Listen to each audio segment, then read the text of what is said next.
युग और मन्नत की कहानी एपिसोड 56। युग ने सोचा आज नहीं तो कल उसकी मॉम को ये बात पता चल ही जाएगा। क्यों ना उन्हें आज ही बता दिया जाए। फिर कुछ सोचकर उसने नहीं बताने का सोचा और कॉल रिसीव कर लिया। कॉल रिसीव होते ही मीरा जी ने कहा, मन्नत कहाँ हो बेटा तुम? युग अपनी माँ की आवाज़ सुन क्या ही जवाब दे। वह सोच में पड़ गया। उसका मन तो कर रहा था कि वह सब सच सच बता दे, पर वह अपने घर वालों को तकलीफ़ नहीं देना चाहता। इसलिए उसने बात पर लटते हुए कहा, मॉम मैं बोल रहा हूँ। वह एक्चुअली मन्नत वॉशरूम में फ्रेश हो रही है। मीरा जी ने कहा, अच्छा ठीक है, मेरी बाद में बात करवा दो। युग बिना कुछ कहे कॉल डिस्कनेक्ट कर दिया। उसके इस तरह से कॉल काटने से मीरा जी सोचने लगी, आखिर इसे क्या हो गया? यह क्यों उखड़ा उखड़ा सा लग रहा है?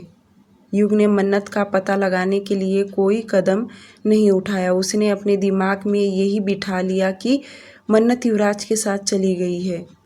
उसे इस वक्त मन्नत पर गुस्सा तो बहुत आ रहा था, पर उसे कोई फ़र्क नहीं पड़ा। गई तो गई, आज नहीं तो कल उसे जाना ही था। मीरा जी मन में बहुत सारे ख्याल आने लगे, क्योंकि कुछ दिन पहले ही युग के ऊपर हमला हुआ था। इसलिए उन्हें डर लग रहा था, कहीं उनके बच्चों के ऊपर कोई मुसीबत तो नहीं आ जाए। इस वक्त और भी वह सोचने लगी। राहुल अभी तक घर नहीं आया था, इसलिए उन्होंने काव्या को अपने साथ लेकर विला जाने का फैसला किया। यहाँ तक कि काव्या ने कहा, रात हो गया है, हमें इस वक्त नहीं जाना चाहिए, नहीं तो भाई को गुस्सा आ जाएगा।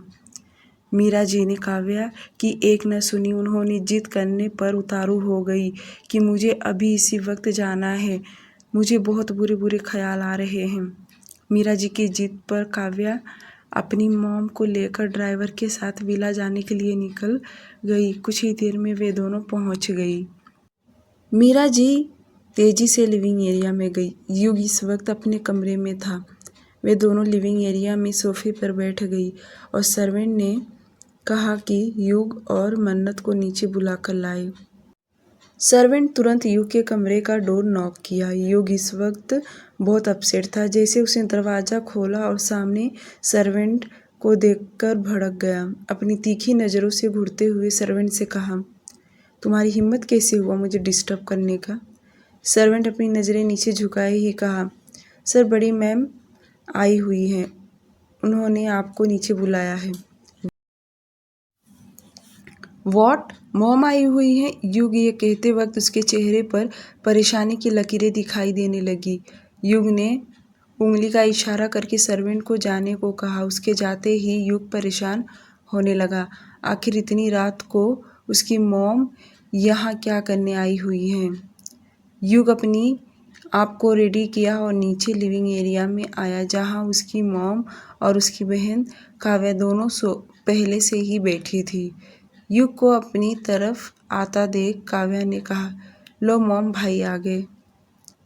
युग रोज की तरह खुद को आज भी सीरियस दिखा रहा था, ताकि उसके घर वालों को कुछ भी पता ना चले। वह सीधे अपने मॉम के सामने बैठ गया। थोड़ी देर तक मीरा जी ने युग के साथ बातें की। उसके बाद उन्होंने पूछा, मन्नत कहाँ है?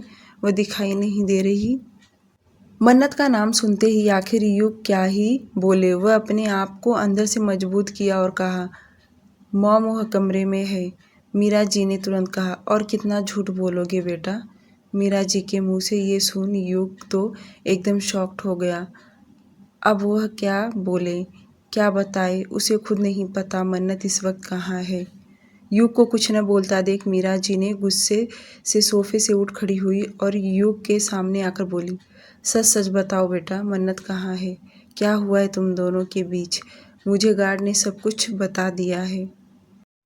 युग ने जैसे सुना कि उसकी मॉम ने कहा कि गार्ड ने उन्हें सब कुछ सच सच बता दिया है, तो युग अपनी नज़रें नीचे कर लिया, क्योंकि उसे तो कुछ नहीं पता मन्नत इस वक्त युवराज के साथ कहाँ है।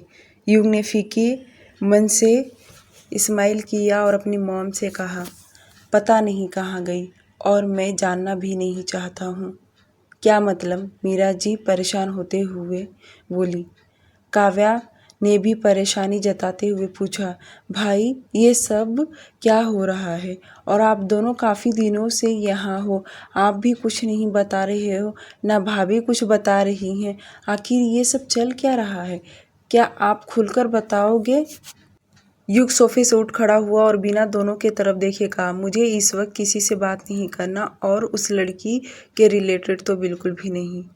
इतना बोल युग जाने को हुआ कि मीरा जी ने युग का हाथ पकड़ते हुए बोली, तेरी हर गलतियों को मैं नज़रअंदाज कर सकती हूँ, पर बात अगर घर की इज्जत पर आए तो मैं ये ज़रा भी बर्दाश्त नहीं करूँगी। अब सही सही बता दे, मन्नत कहाँ है? क्या किया है तूने उसके साथ? छोड़कर चली गई। अब मुझे नहीं पता किसके साथ और कहाँ गई। युग रूखेपन से बोला और तेज कदम भरते हुए विला से बाहर चला गया। वहीं मीरा जी के आंखों में आंसू आ गए। काव्या अपनी माँ को पकड़ते हुए बोली, मॉम आप अपने आप को संभालिए। मीरा जी बाहर इशारा करते हुए बोली, देखा वह क्या बोल कर गया? मुझे क्या कह रहा है? उसे कुछ पता है वह क्या बोल कर गया?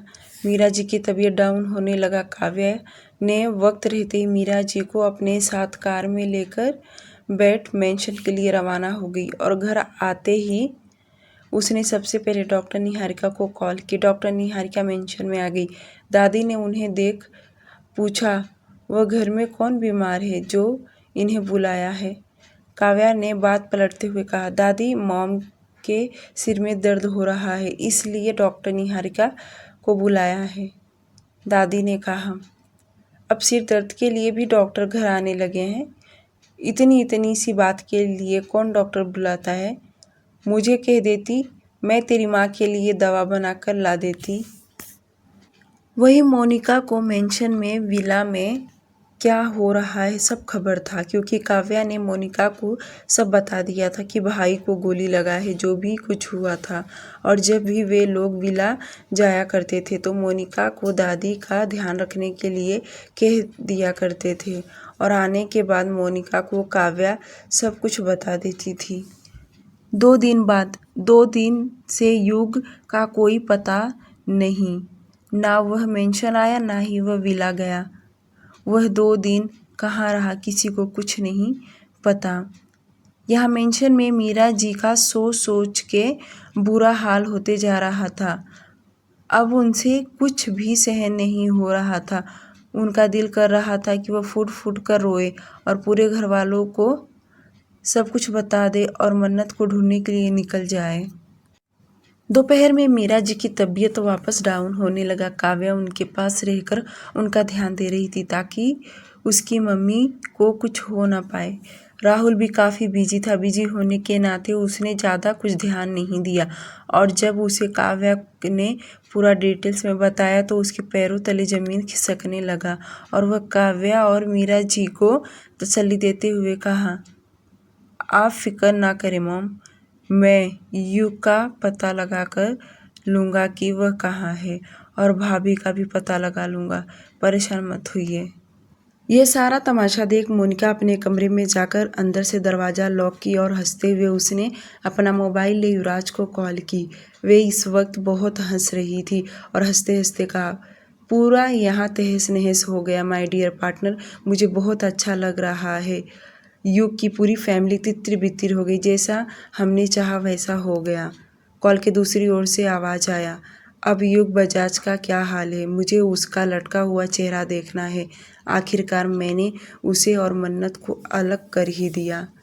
दोनों हंस रहे थे। मोनिका अचानक से अपनी हंसी बंद करते हुए बोली, क्या तुम मुझे बता सकते हो कि मन्नत इस वक्त कहाँ है?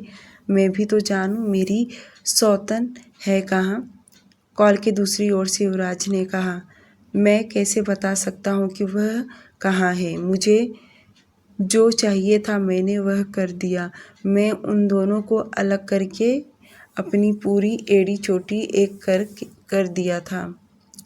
इधर से मोनिका ने कहा, हाँ तुम सही कह रहे हो, हमने इन दोनों को अलग करने के लिए बहुत मेहनत की है, पर यह युग कहाँ है? मुझे तो वही नहीं समझ में आ रहा। 2 दिन हो गए, उसका कोई पता नहीं चल रहा। थोड़ी देर रुकने के बाद मोनिका ने वापस कहा, आज शायद कुछ पता चले क्योंकि राहुल भाई आ गए हैं। वही कुछ पता लगा सकते हैं। आखिर में ये दोनों है कहाँ? युवराज ने कहा, कहीं ऐसा तो नहीं है दोनों साथ में रह रहे हों? युवराज के मुंह से दोनों साथ में रह रहे सुन मोनिका तिल मिलाते हुए बोली, क्या तुम उस मेहनूस का मेरे सामने नाम लेना बंद करोगे? मुझे यहाँ युग के लिए परेशान हो रही हूँ, उसके लिए नहीं। वह कहीं भी जाए, जहन्नुम में जाए, मुझे क्या? युवराज ने कहा, अच्छा ठीक है, सॉरी, तुम एंजॉय करो, मैं भी यहाँ एंजॉय करता हूँ। इतना बोल दोनों कॉल कट कर दिया। कॉल कट होते ही युवराज ने शैतान की तरह हंसने लगा और हंसते हुए खुद से कहा, युग बजाज, मुझे तुम्हारा दर्द देखना है कि तुम किस दर्द में हो। दोपहर से शाम होने को आ गया था। राहुल युग को हर जगह ढूंढ लिया, उसे युग कहीं नहीं मिला। शेरा भी मुंह लटकाए ही खड़ा था क्योंकि उसे नहीं पता उस रात उसके बॉस गुस्से में घर से कहाँ गए। सभी लोग युग को कॉल करके परेशान हो गए थे पर उसका मोबाइल नॉट रीचेबल ही अब बता रहा था। देखते देखते रात हो गया। राहुल ने युग का पता लगाने के लिए अपनी सारी तरकीब लगा लिया पर युग मिल नहीं रहा। देर रात में युग मेंशन में आया। इस वक्त कोई भी लिविंग एरिया में दिखाई नहीं दे रहा था और युग सीधे ही अपने माँ के कमरे में गया। उसकी मम्मी इस वक्त मेडिसिन्स लेकर सोई थी। युग अपनी माँ के पैर के पास बैठ गया और उनके पैरों को छूने लगा और खुद से कहा, मुझे माफ़ कर दो मॉम, ये सब मेरी वजह से हो रहा है। ना मैं उससे शादी करता और ना ये सब होता, और सबसे बड़ी बात मेरी गलती है कि उसे चाहने लगा था। मैं भूल गया था कि उसके दिल में कोई और है। युग 5 मिनट ऐसे ही अपनी माँ के पैर के पास बैठा रहा क्योंकि मीरा जी इस वक्त गहरी नींद में सोई थी। उन्हें दवाई का असर जो था। थोड़ी देर में युग अपने माँ के कमरे से निकला और सीधे अपने कमरे में आ गया। अपने कमरे में आते ही उसे मन्नत का ख्याल आने लगा। इस कमरे में उसके होने का एहसास होने लगा। हर जगह उसके ही सामान बिखरे हुए थे। कवर्ड उसके कपड़ों से भरा पड़ा था। ड्रेसिंग टेबल उसके मेकअप परफ्यूम रखे हुए थे। युग उसके हर एक चीज़ को देख चिढ़ने लगा क्योंकि उसे उसकी याद जो आ रही थी। युग सीधे बालकनी में चला गया और सिगरेट निकालकर लंबी लंबी फूंक मारने लगा। ऐसे ही बैठे न जाने उसने कितने सारे सिगरेट फूंक लिया, फिर भी उसका दिल शांत होने का नाम नहीं ले रहा। युग बहुत देर तक बालकनी में खड़ा होकर सिगरेट फूंकता रहा। उसे जरा भी होश नहीं था कि वह कितना सिगरेट फूंके जा रहा है। थोड़ी देर के बाद युग बालकनी में से कमरे में आया और शराब तभी पीता है जब उसे खुशी हो या गम। विला में मिनी बार बना था पर मेंशन में कुछ नहीं था। उसके कमरे में 1-2 बॉटल एक्सपेंसिव बोतल हमेशा रहता है। युग ने शराब की बोतल खोला, न उसने ग्लास में शराब डाला और ना ही मिनट रुका। उसने जैसे बोतल खोला कि मुंह पर लगा लिया और गटकना चालू कर दिया। तभी राहुल युग के कमरे में आया क्योंकि जैसे राहुल मेंशन में आया आते ही उसे पता चला कि युग आ चुका है। वह अपने कमरे में भी नहीं गया, डायरेक्ट युग के कमरे में आया क्योंकि शेरा ने राहुल को बता दिया। उसके कमरे में इस वक्त सिगरेट और शराब की बदबू आ रहे थे। राहुल जब एकदम युग के सामने आकर खड़ा हुआ तो युग सोफे पर बैठ एक बोतल तो शराब पी चुका था। अब उसने दूसरी बोतल पर हाथ लगाया था। राहुल युग के बाजू में बैठते हुए युग का हाथ पकड़ लिया और उसके हाथ से बोतल छीनकर टेबल पर रख दिया। युग इस वक्त नशे में धुत हो चुका था। उसे इस वक्त शराब का सहारा चाहिए था क्योंकि वह बहुत परेशान हो चुका है। उसका दिल और दिमाग शांत होने का नाम नहीं ले रहा। राहुल अपनी चुप्पी तोड़ते हुए कहा, क्या मैं जान सकता हूँ ये सब क्या हो रहा है? आजकल तुम क्या कर रहे हो? क्योंकि तुम रोज़ रोज़ कुछ नया नया अपनी लाइफ में ट्विस्ट लाए जा रहे हो। अपनी भाभी की भी लाइफ तुमने बर्बाद कर दिया है। युग फीके मन से मुस्कुराया और कहा, बर्बाद? और वह? नहीं नहीं नहीं, वह कैसे बर्बाद हो सकती है? बर्बाद तो मैं हुआ हूँ। वह तो चली गई अपने सो कॉल्ड आशिक के साथ, जिसे वह चाहती थी, जिसे वह बेइंतहा मोहब्बत करती है। बर्बाद तो युग बजाज हुआ है, राहुल कड़क आवाज़ में बोला। अपनी बकवास बंद करो तुम। बिना जाने सोचे समझे ये सब नहीं कह सकते हो। तुम समझे और मुझे साफ साफ बताओ कि भाभी इस वक्त कहाँ है। युग ने राहुल के बातों का कोई जवाब नहीं दिया, जिस पर राहुल ने वापस कहा, युग मेरे भाई ये सब क्या है? अगर दादी, मॉम और घरवालों ने तुम्हें इस हालत में देख लिया तो वह क्या कहेंगे, क्या सोचेंगे तुम्हारे बारे में? तुम्हें इसका जरा भी अंदाजा है? युग चुप होकर राहुल की तरफ देखा, फिर उसके कंधे पर हाथ रख मुस्कुराते हुए बोला, क्या सोचेंगे? कुछ नहीं सोचेंगे। मॉम क्या कहेगी, दादी क्या कहेगी, काव्या क्या सोचेगी, ये लोग, ये दुनिया, ये घर, नौकर चाकर, सब के सब क्या कहेंगे? सब मुझे कहेंगे, पर उसे कोई कुछ नहीं कहेगा क्योंकि सबको उसकी फिक्र है सिवाय मुझे छोड़कर। सॉरी, क्योंकि मैं तो सबको दर्द देता हूँ। मेरा दर्द तकलीफ किसी को क्या दिखाई देगा? राहुल अपने कंधे पर से युग का हाथ हटाते हुए कहा, होश में आओ युग, क्यों अपनी ज़िंदगी तबाह करने पर तुले हो तुम? समझ में नहीं आता तुम्हारा पागलपन कैसे ठीक होगा। युग टेबल से वापस शराब की बोतल उठाकर वह एक ही बार में आधी बोतल ख़त्म कर दिया।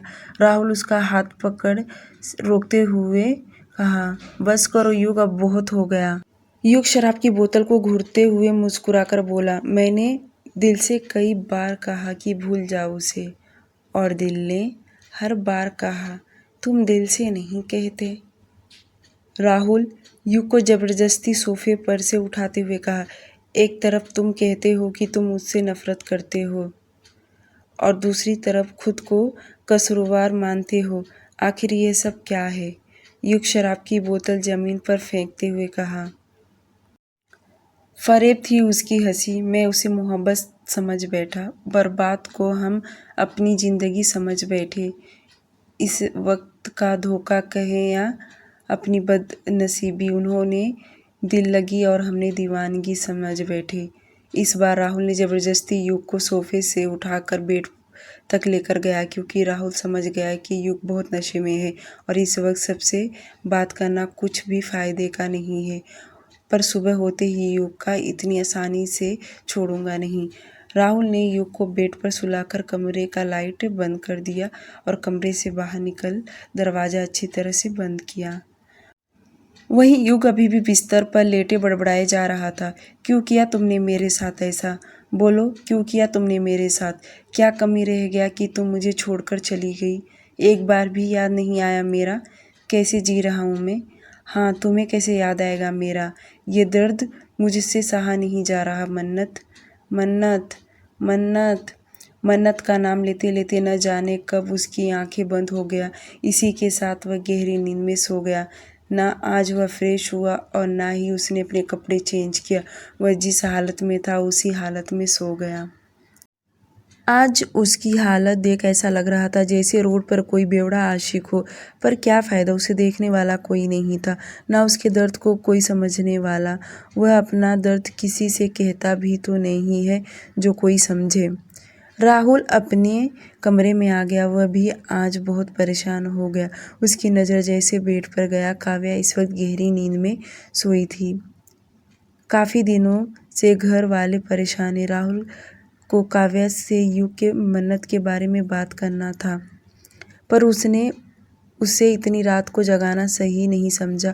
वह बेड के एक साइड में बैठ काव्या के सिर को सहलाने लगा और खुद बड़बड़ाने लगा, सॉरी माय लव, आजकल तुम बहुत परेशान हो। एक मैं हूँ जो तुम्हें टाइम नहीं दे पा रहा, पर अब नहीं, जब तक युग और मन्नत एक ना हो जाए मैं शांत नहीं बैठ सकता, क्योंकि उन दोनों की वजह से सब परेशान हैं। सुबह का समय मेंशन में सुबह के 5 बज रहे थे कि तभी युग का मोबाइल रिंग करने लगा।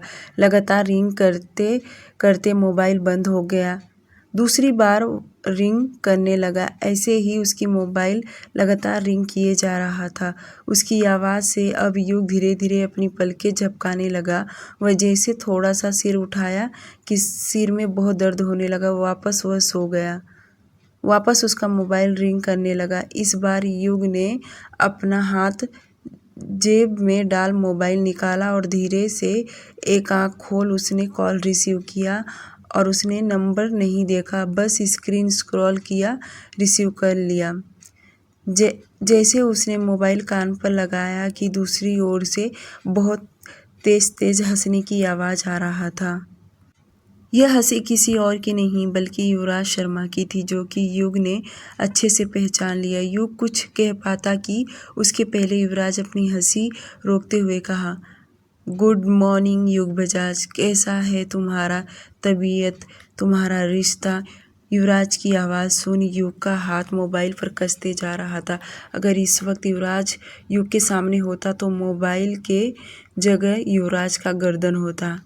युग अपनी पूरी तरह आंखें खोल दिया। युवराज की आवाज़ सुन युग के आंखों में ज्वालामुखी धधकने लगा। युग जैसे कुछ कहने के लिए होंठ हिलाया ही था कि युवराज आगे बोला, तुम बिजनेसमैन मास्टरमाइंड होंगे पर रिश्ते निभाने में जीरो हो, और मैं रिश्ते और बिजनेस में दोनों में बहुत बड़ा मास्टरमाइंड हूँ, समझे युग बजाज।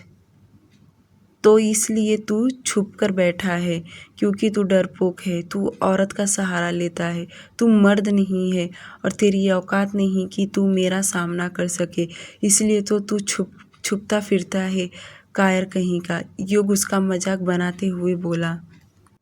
वहीं युवराज युग की बातें सुन बौखला गया। उसके अंदर तिलमिलाहट सा होने लगा और अपनी तिलमिलाहट के साथ बोला, तू तो मुझसे भी बड़ा कायर है, तुझसे तो अपनी बीवी नहीं संभाला गया और चला मुझे ज्ञान देने।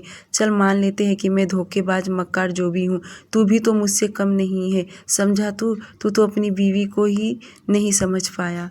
युग दांत पीसते हुए कहा, अपनी बकवास बंद कर, नहीं तो तेरे लिए ठीक नहीं होगा। युवराज हंसते हुए कहा, क्यों, सही बोला तो तेरी फट रही है क्या? हाँ, मुझे तुझसे जलन होने लगा था क्योंकि मन्नत तुझसे प्यार करने लगी थी और यह मैं कैसे होने दे सकता, इसलिए धोखे से मैंने तुझे वहाँ बुलवाया, वह भी तेरी बीवी का सहारा लेकर। इसमें तेरी बीवी का कुछ गलती नहीं था, वह तो तेरे लिए आई थी। उसे तो यही लग रहा था कि मैं तुझसे माफ़ी मांगूंगा। बेचारी मुझे तेरे सामने खड़ा करवा कर माफ़ी मंगवाने वाली थी और तुझसे माफ़ी मांगता। Sorry my foot. 1 मिनट रुक, युवराज वापस बोलना जारी रखा। और मुझे पता चला कि तूने अपनी बीवी को घर से निकाल दिया। इतना हद तक तो मैंने नहीं सोचा था, पर जो भी हो, ये सुनकर मुझे तो बड़ा आनंद आया। जो मैंने प्लान किया था उससे कुछ ज़्यादा ही हो गया। युवराज जैसे जैसे बोलते जा रहा था, युग वैसे वैसे शॉक में होते जा रहा था। युग बेड से अचानक से उठकर बैठ गया और एक हाथ से वह अपनी सिर दबाते हुए कहा, क्या मन्नत तेरे साथ नहीं है? युग का इतना कहना कि युवराज उसे सुनाते हुए कहा, तू क्या बोल रहा है? तेरी बीवी है, वो मेरे पास क्या करेगी? तूने उसके साथ शादी किया है, तूने उसके साथ सुहागरात भी मनाया होगा, न जाने कितनी बार उसके साथ फिजिकल हुआ रहेगा, और तुझे क्या लगता है मैं उसे अपना बनाऊंगा? अरे युवराज शर्मा के इतने भी बुरे दिन नहीं आए, ऐसा तो कितने आएंगे जाएंगे। युवराज शर्मा को तो सिर्फ नए माल पसंद है, इस्तेमाल किया हुआ नहीं। युग युवराज को गाली देते हुए कहा, अपनी गंदी जुबान से अगर उसे कुछ कहा ना तो तेरा वह हश्र करूँगा कि तू जीना नहीं चाहेगा, पर मैं तुझे मरने भी नहीं दूंगा। अब सीधे सीधे बता दे, मन्नत कहाँ है? क्या किया है तूने उसके साथ? क्या सीरियसली तू पागल है? अभी तक क्या उसके भूत के साथ बात करवाऊं? तुम दोनों के बीच में फूट डालना था, जो मैंने तुम दोनों के सामने कर दिया। और सुन एक बात, दिल्ली वाली सीन तो तुझे याद है ना? उस दिन मैं तुझे मारने आया था, पर तेरी बीवी ने खुद पर गोली खा ली। बेचारी बहुत प्यार करने लगी है तुझसे, होगी कहीं भटकती होगी, तेरी याद में मर गई होगी। ढूंढ ले, कम से कम लाश तो तुझे मिल ही जाएगा। इधर से युग इतना तेज चिल्लाया कि उसकी चीख सुनकर युवराज बोला, तेरी ये चीख सुनने के लिए मैं उतावलापन था, अब जाकर मुझे कहीं सुकून मिल रहा है। मैंने जैसे चाहा उससे ज़्यादा तेरी लाइफ बर्बाद कर दिया, अब जाकर मुझे चैन से नींद आएगा। युवराज हंसते हुए कॉल काट दिया। उसकी कॉल कट करते ही युग वह नंबर चेक करने लगा। यह नंबर इंटरनेशनल कॉल था। युग तुरंत समझ गया कि इसका मतलब रॉकी से ही कह रहा है कि युवराज इंडिया छोड़कर भाग गया है। युग ने युवराज के बारे में न ज़्यादा सोच, मन्नत के बारे में सोचने लगा। युवराज के कहे हुए एक एक शब्द पर वह जोर देने लगा।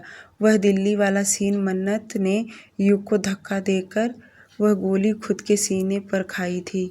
युग बेड से उठ खड़ा हुआ। वह अपने हालत देख सकता था कि 3-4 दिनों में वह कैसा हो गया है। मन्नत के बगैर वह अपने दोनों हाथ अपने सिर के बालों में फंसाकर खींचने लगा, अपने आप को दोषी मानने लगा। अंदर ही अंदर युग का मन करने लगा कि वह अपने आप को बहुत मारे, अपने आप को तकलीफ दे, क्योंकि उसने मन्नत के साथ बहुत गलत किया। वह एक बात याद करने लगा कि मन्नत किस तरह से उसका ध्यान दे रही थी, पर युग उसे हमेशा गलत ही समझा, हमेशा उस पर जुल्म ही किया है। युग ने अपने आप को देखा। उसका इस वक्त हुलिया बहुत ख़राब हो चुका था। उसके कपड़े से शराब की बदबू आ रहे थे। आज पहली बार उसका ऐसा हालत हुआ है। तभी उसकी नज़र सोफ़े के तरफ गया जो उसने रात को शराब की बोतल फेंका था। यह सब देख युग बहुत अजीब लगने लगा। आखिर वह क्या था और आज क्या बन चुका है। वह अपने शर्ट के बटन खोलने लगा और सीधे वॉशरूम में चला गया। जाते ही वह शॉवर के नीचे खड़ा हो गया। फ्रेश होने के लिए बहुत देर तक वह शॉवर के नीचे ही खड़ा रहा। उसकी आंखें तो बंद था, पर आंखों के सामने सिर्फ मन्नत का ही चेहरा नजर आ रहा था। उसे वह पल याद आने लगा जब उसके लिए मन्नत ने ब्रेकफास्ट रेडी कर रही थी। वह उन दिनों मन्नत का तो इतना इग्नोर करने लगा था कि परेशान करने लगा था कि वह मन्नत का शक्ल तक नहीं देखना चाह रहा था। वह सब याद करके युग अचानक से आंखें खोल दिया और जल्दी से वॉशरूम से बाहर आया। आते ही वह ड्रेसिंग टेबल के सामने खड़ा हुआ आईने में अपने आप को देखने लगा कि उसकी नज़र तुरंत ड्रेसिंग टेबल के सामने गया। मन्नत ने लिपस्टिक, परफ्यूम, बिंदी, उसकी सारी चीज़ें युग छूकर देखने लगा। वह रो नहीं सकता था, पर उसकी आत्मा अंदर ही अंदर बहुत रोने लगी। वह सीधे कवर्ड खोल कपड़े निकालने लगा। साइड में कवर्ड में मन्नत के कपड़े फुल भरे पड़े थे। युग उन्हें खोलकर मन्नत के ड्रेस और साड़ियाँ छू छू कर देखने लगा। उसे तकलीफ तो बहुत हो रहा था, पर वह अपना दर्द किसी से बता नहीं सकता। युग ने वाइट शर्ट और ब्लू जीन्स पहना, मोबाइल और वॉच हाथ में पहनते हुए कमरे से बाहर निकला। वह नीचे जाने के बजाय अपने मॉम के कमरे में गया। मीरा जी कमरे में काव्या मौजूद थी और जैसे उन दोनों की नज़र युग पर गई कि वे दोनों, यकीन नहीं हो रहा कि युग आ चुका है। काव्या अपनी माँ के पास उठ खड़ी हुई और युग की तरफ आते हुए बोली, भाई आप कहाँ थे? काव्या के सवाल का जवाब देते हुए युग कहा, अभी वह सब जाने दो, अभी मैं यहाँ खड़ा हूँ। युग इतना बोल अपनी माँ की तरफ देखने लगा। वहीं मीरा जी ने युग को देख अपनी मुंह दूसरी तरफ फेर लिया। युग समझ सकता था कि उसकी मॉम इस वक्त उससे बहुत नाराज हैं। युग अपनी माँ के सामने जाकर घुटने के बल नीचे बैठ उनके पैर पर हाथ रखते हुए कहा, मॉम।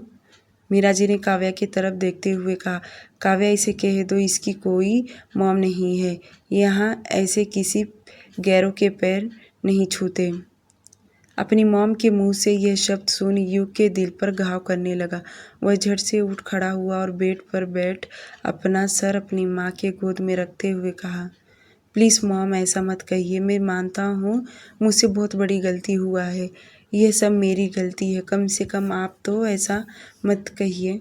मीरा जी की रोने लगी। युग अपना सिर उठाकर सीधे से बैठा और अपने दोनों हाथों से अपनी माँ के चेहरे को हाथ में लेते हुए कहा, मॉम प्लीज़ मुझे माफ़ कर दीजिए। मैं सब ठीक कर दूँगा। अब मैं आ गया हूँ ना, प्लीज़ मॉम। तुम कुछ नहीं ठीक कर सकते हो, तुम बिगाड़ सकते हो और तुम बिगाड़ते आए हो। वह तो फूल जैसी बच्ची है जो तुम्हारे जुल्म सहकर रह रही थी और आज तुमने क्या किया? तुम्हें खबर भी है वह कहाँ है, किस हालत में है, उसके साथ क्या हुआ है। यह इज्जत करते हो तुम उसका, इसलिए तुमने उसके साथ शादी किया था। युग जैसे अपनी माँ के मुंह से एक एक शब्द सुन रहा था, उसके दिल पर कांटे की तरह चुभते जा रहा था। ये सही है कि उसने मन्नत के साथ बहुत जुल्म किया है और इस बार तो उसने हद ही पार कर दिया। युग अपनी माँ का हाथ पकड़ उन्हें दिलासा दिलाते हुए कहा, मॉम मैं यकीन के साथ कहता हूँ उसे कुछ नहीं हुआ और ना ही होगा। ये मेरा आपसे वादा है। मैं उसे सही सलामत आपके सामने लाऊंगा। वहीं राहुल उठ के युग के कमरे में गया तो दरवाज़ा पहले से ही खुला था और युग अपने कमरे में नहीं था। राहुल ने चारों तरफ नज़र घुमाया, उसे युग कहीं नहीं दिखाई दिया। वह सीधे वॉशरूम में जाकर चेक किया, वहाँ पर भी युग दिखाई नहीं दिया। पर उसके शर्ट उसके रात को पहना था वह नीचे फर्श पर गिरा था। यह देख राहुल को समझ गया कि युग रेडी हो चुका है। राहुल अपने मन में कहने लगा, कहीं ऐसा तो नहीं युग जल्दी उठकर यहाँ से चला गया है। राहुल यही सब सोच रहा था। वह कमरे से बाहर निकला। उसने सोचा कि पहले मॉम से मिले। वह उनके कमरे में गया तो वहीं उसे युग दिख गया। उसे भी युग से बहुत शिकायत है। युग अपनी मॉम को मनाने के लिए बहुत सारा प्रॉमिस करने लगा, पर मीरा जी को युग की आज बातों से आज कोई फ़र्क नहीं पड़ रहा था। मीरा जी ने कहा, अगर तुम चाहते हो कि मैं तुम्हारी माँ के जैसे तुम्हारे साथ बर्ताव करूँ तो मुझे मन्नत एकदम पहले जैसी सही सलामत चाहिए, नहीं तो भूल जाना कि तुम्हारी कोई माँ थी। युग अपनी माँ के गले लगा, उन्हें टाइटली हक कर लिया। वह बहुत तकलीफ़ में था। आज उसे भी मन्नत के लिए बहुत तकलीफ़ हो रहा था। अगर वह हर किसी को बताता बैठता तो कोई उसकी बातों को यकीन नहीं करेगा। उसका तकलीफ़ सिर्फ वही जान सकता। युग अपनी मॉम के हाथ पर किस करते हुए कहा, मॉम आप जैसा चाहती हैं बिल्कुल वैसा ही होगा। मीरा जी ने वापस रोने लगी। उन्होंने रोते हुए कहा, मेरी आंखें तरस रही है उसे देखने के लिए।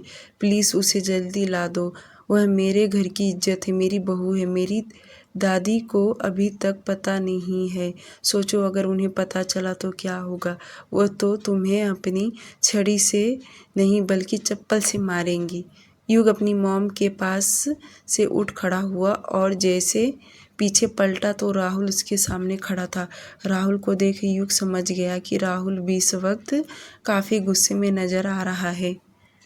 युग ने राहुल से कहा, मुझे तुम्हारी हेल्प चाहिए। मैं चाहता हूँ तुम घर पर सबका ध्यान दो ताकि मैं मन्नत को ढूंढ सकूँ। युग की बातें सुन राहुल नाराज़ होते हुए कहा, मैं यहाँ सबको देखने के लिए तैयार हूँ। इसमें तुम्हें रिक्वेस्ट करने की कोई ज़रूरत नहीं है। और रही बात भाभी की तो मैं उन्हें ढूंढने के लिए तुम्हारी मदद करूँगा, समझे तुम? खुद को ज़्यादा स्मार्ट मत समझो। राहुल इतना बोल कमरे से बाहर जाने लगा कि युग जल्दी से वह भी बाहर निकला और राहुल का हाथ पकड़ बोला, थैंक यू राहुल। इस बार राहुल चिढ़ते हुए कहा, युग तुम क्या बकवास बातें कर रहे हो? थैंक यू, मदद, प्लीज़ ये सब कब से बोलना चालू कर दिया तुमने? ये मत भूलो कि यह घर मेरा भी है और यह घर के लोग मेरे अपने हैं। इतना सुन युग के फेस पर स्माइल आ गया और वह राहुल का हाथ पकड़ते हुए कहा, बिल्कुल, ये घर भी तुम्हारा है, सब तुम्हारे अपने हैं। दोनों इतना बोल एक दूसरे के गले लग गए।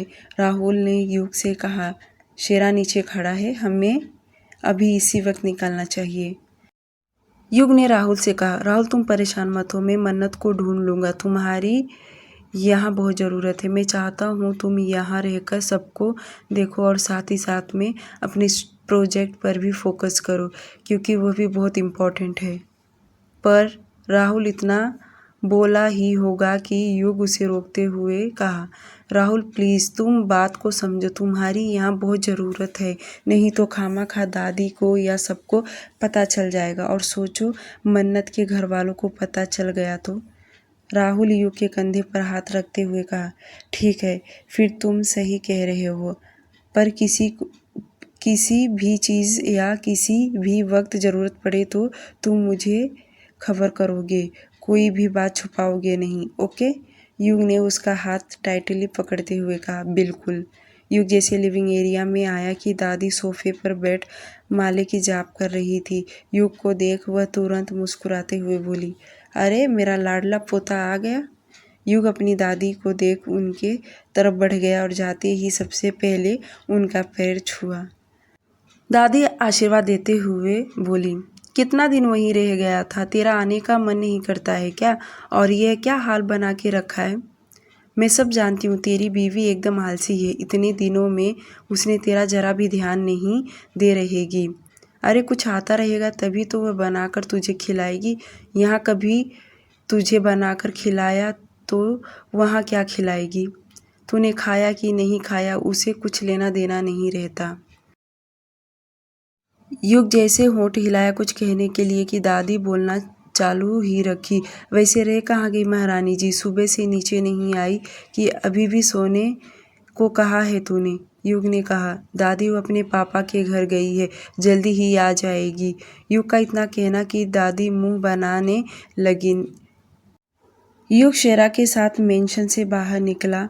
वह कार में बैठते ही सोचने लगा कि मन्नत इस वक्त कहाँ जा सकती है। वह कार में बैठे लगातार यही सोच रहा था कि कैसे उसे ढूंढे, वह कहाँ गई होगी। युग कुछ देर में विला पहुंच गया। विला पहुंचते ही उसने शेरा को बुला लिया और शेरा ने पुलिस की मदद से कुछ लोगों को हायर कर लिया मन्नत का पता लगाने के लिए। तभी युग के दिमाग में तुरंत यह बात याद आया, जब मन्नत यहाँ से गई थी तो उस टाइम का फुटेज चेक करें। युग ने कहा कि वह गार्ड को कहे कि सीसीटीवी फुटेज जल्दी से लेकर आए। शेरा ने गार्ड से कहा तो गार्ड सीसीटीवी फुटेज कुछ ही देर में पेन ड्राइव लेकर आया और युग ने अपने लैपटॉप में लगाकर वह फुटेज चेक करने लगा। 4 दिन पहले जब युग ऑफिस गया तब आधे 1 घंटे के बाद मन्नत विला से बाहर निकली। वह रोते हुए बाहर निकली थी और रोते हुए ही जा रही थी। मन्नत को इस हालत में देख युग को दर्द होने लगा। उस वीडियो में देख युग को ऐसा लग रहा था कि जैसे वह उसके सामने हो और वह उसे अपने गले लगा ले, पर पता नहीं आखिर मन्नत है कहाँ। युग ने शेरा से कहा, ये तो हमारे यहाँ का सीसीटीवी फुटेज है, मुझे इस रोड से हर एक कैमरे का फुटेज चाहिए। पुलिस कमिश्नर जिसकी भी मदद चाहिए उसकी मदद लो, पर मुझे सारे फुटेज चेक करना है कि मन्नत रोड पर निकलकर कहाँ जा रही है। शेरा ने युग से कहा, बॉस बस थोड़ा वक्त दीजिए, मेरी कमिश्नर से बात पहले ही हो गया है, बस थोड़ी सी और मोहलत चाहिए। ठीक है, पर जल्दी। बाकी सब फुटेज आने में थोड़ा वक्त लगेगा। वहीं युग सोफे पर बैठ अपने दोनों हाथ अपने सिर पर रब किए जा रहा था। वह मन्नत के साथ बिताए हुए हर एक पल को सोच रहा था। अब उसको चैन पाना मुश्किल होते जा रहा है। इन 4 दिनों में युग ने अच्छे से न खाया था न पिया था। वह सिगरेट और शराब पर दिन निकाल रहा था। उसके कुछ दिन पहले ही जख्म भरे थे। उसे डॉक्टर ने खुद का ध्यान देने के लिए कहा था, पर वह अपना सब दर्द भूल कर सिर्फ मन्नत के बारे में सोचने लगा।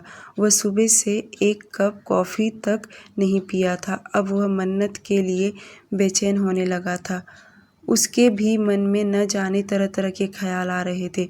अगर सच में उसके साथ कुछ बुरा हो गया रहेगा तो, या उसने कुछ कर लिया रहेगा तो। यही सब सोच सोच के टेंशन के मारे अंदर से घायल हुआ था, पर वह किसी को दिखा नहीं रहा था, पर वह भी अंदर से बहुत परेशान था। डियर लिसनर, आज के लिए सिर्फ इतना ही। स्टोरी कैसा लगा प्लीज़ लाइक कीजिए और चैनल को सब्सक्राइब कर दीजिए प्लीज़ प्लीज़ प्लीज़। आप लोगों को डेली चैप्टर मिलता रहेगा। Bye bye.